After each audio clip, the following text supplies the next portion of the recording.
Zdravo, ja sam Jelena Merkur, likovni umetnik iz Srbije. Rođena sam u Beogradu, gde sam i završila likovnu akademiju, magistrirala i doktorirala.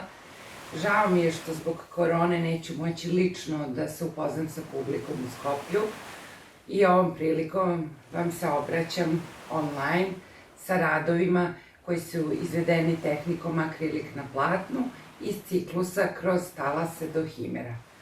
Moja likovna traganja se kreću od figuracije ka apstrakciji, trenutno ka geometriji, ali se uvek vraćam pejzažu, moru, šumi, prirodi.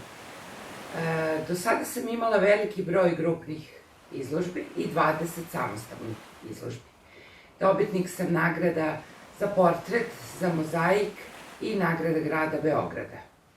Trenutno sam u statusu samostalnog umetnika, permanentno radim, stvaram, slikam, ali se i bavim pedagoškim radom.